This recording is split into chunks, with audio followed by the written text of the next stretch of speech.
خواب میں تحفہ یا بخشش عطا دیکھنے کی تعبیر۔ حضرت ابن سیرین رحمۃ اللہ علیہ فرماتے ہیں، شروع کرتے ہیں اللہ کے نام سے جو بہت مہربان اور نہایت رحم کرنے والا۔ السلام علیکم ورحمۃ اللہ وبرکاتہ۔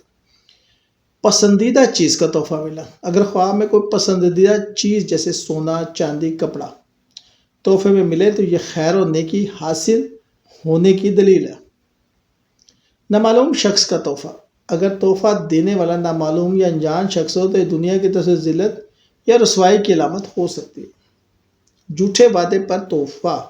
اگر تحفہ کسی جھوٹے وعدے کے بدلے میں ملا ہو تو یہ محض دھوکہ یا فریب کی طرف اشارہ ہے۔ تحفہ لے کر واپس کرنا۔ اگر خواب میں کسی کو تحفہ دیا اور پھر واپس لے لیا تو یہ جو نیکی یا بدی ہوگی وہ تحفہ دینے والے کی طرف لوٹ جائے گی۔ میوہ، کپڑا یا مٹھائی کا تحفہ۔ اگر خواب میں پھل، کپڑا یا میٹھی چیز تحفے میں ملے تو اس سے مراد تحفہ دینے والے سے محبت، تعلق یا قربت حاصل ہے۔ غیر مسلم کا تحفہ۔ اگر کوئی خواب میں دیکھے کہ کسی عیسائی یا یہودی نے اچھا تحفہ دیا اور اس نے خوشی سے قبول کیا تو یہ مان کے خطرے کی علامت ہے۔ اگر کوئی عیسائی یا یہودی خواب میں دیکھے کہ کسی مسلمان نے اسے تحفہ دیا اور خوشی سے لیا تو اسلام قبول کرنے کی دلیل ہے۔ حضرت ابراہیم کرمانی رحمۃ اللہ علیہ فرماتے ہیں، اگر خواب میں کسی کا دیا ہوا تحفہ لینے کے بعد شکریہ ادا کیا تو مال میں اضافہ اور تندرستی کی نشانی ہے، اگر شکریہ نہ ادا کیا تو تعبیر برعکس ہوگی۔ حضرت جابر مغربی رحمۃ اللہ علیہ فرماتے ہیں کہ اگر خواب میں تحفہ ہو تو اچھا ہو، مگر تحفہ دینے والا کمینہ یا برا شخص ہو تو اس کی تعبیر بری ہوگی۔ خواب میں تحفہ دینا، درجہ ذیل باتوں کا خیال رکھنا ضروری ہے۔ تحفے کی نوعیت، تحفہ دینے والے کا حال اور تحفہ لینے کا طریقہ۔ تمام تعبیرات خواب دیکھنے والے کے حالات، نیت اور خواب کے سیاق و سباق پر منحصر ہے۔ اللہ تعالیٰ بہتر جانتے ہیں۔ خواب میں مال تقسیم کرنے کی تعبیر۔ حضرت ابن سیرین کے مطابق، شروع کرتے ہیں اللہ کے نام سے جو بہت مہربان اور نہایت رحم والا۔ السلام علیکم ورحمۃ اللہ وبرکاتہ۔ کسی جماعت میں کچھ بانٹنا۔ اگر کوئی خواب میں دیکھے کہ وہ کسی جماعت میں کچھ بانٹ رہا ہے تو یہ انصاف پسندی کی دلیل ہے۔ خواب دیکھنے والا لوگوں کے ساتھ انصاف کرے گا اور معاملات میں عدل و انصاف کا خیال رکھے گا۔ اپنا مال خیر اور نیکی سے تقسیم کرنا۔ اگر خواب میں اپنا مال خیرات، نیکی یا بھلائی کے جذبے سے تقسیم کرتا دیکھے تو یہ اولاد کی نعمت ملنے کی علامت ہے۔ وہ اپنا مال اپنے بچوں میں تقسیم کرے گا اور یہ تقسیم خوشی اور برکت کا باعث ہوگی۔ اپنا مال شرارت اور فساد سے تقسیم کرنا۔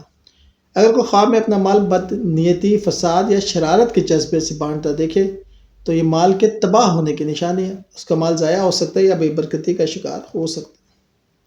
کسی کا مال اس کی رضامندی سے تقسیم کرنا۔ اگر خواب میں کسی دوسرے شخص کا مال اس کی اجازت اور رضامندی سے تقسیم کرتا دیکھے تو اس بات کی دلیل ہے کہ نیکی اور برائی دونوں کا تعلق خواب دیکھنے والے سے ہوگا۔ اگر تقسیم نیک نیتی سے کی جائے تو نیکی اور بھلائی اس کی طرف لوٹے گی، اور اگر تقسیم برے ارادے سے کی جائے تو فساد اور برائی اس کی طرف واپس لوٹ سکتی ہے۔ یہ تعبیرات خواب کے سیاق و سباق اور خواب دیکھنے والے کے حالات پر منحصر ہے۔ بہتر تو رب کی ذات ہی جانتی ہے۔ شکریہ۔ خواب میں چنبیلی دیکھنے کی تعبیر۔ حضرت ابن سیرین رحمۃ اللہ علیہ کے مطابق، شروع کرتے ہیں اللہ کے نام سے جو بہت مہربان اور نہایت رحم والا ہے۔ السلام علیکم ورحمۃ اللہ وبرکاتہ۔ چنبیلی کا گلدستہ تحفے میں ملنا۔ اگر کوئی خواب میں دیکھے کہ کسی دوست نے اسے چنبیلی کا گلدستہ دیا تو یہ اختلافات یا علیحدگی کی علامت ہے۔ دونوں دوستوں کے درمیان کوئی ایسی گفتگو یا معاملہ پیش آئے گا جس کی وجہ سے وہ ایک دوسرے سے جدا ہو جائے گی۔ عورت کا چنبیلی توڑ کر شوہر کو دینا۔ اگر کوئی عورت خواب میں دیکھے کہ اس نے چنبیلی کے پھول درخت سے توڑے اور اپنے شوہر کو دیے تو یہ طلاق کی دلیل ہے، شوہر اسے طلاق دے سکتے ہیں۔ چنبیلی کا پھول غلام کو دینا۔ اگر خواب میں کوئی شخص چنبیلی کے پھول اپنے غلام یا ملازم کو دے تو اس بات کی علامت ہے کہ وہ غلام بھاگ جائے گا یا کام چھوڑ دے گا۔ چنبیلی کا درخت دیکھنا عورت کے لیے۔ خواب میں چنبیلی کا درخت دیکھنا ایک مالدار مگر بد اخلاق عورت کی طرف اشارہ کرتا ہے جو مالدار مگر بدخو ہوتی ہے۔ سفلا، کمینہ اور حسد جلنے والی طبیعت کی ہوتی ہے۔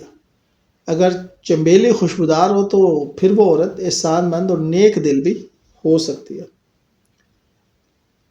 یہ تعبیرات خواب دیکھنے والے کے حالات اور خواب کے مکمل سیاق و سباق پر منحصر ہے۔ اللہ تعالیٰ بہتر جانتا ہے۔ شکریہ۔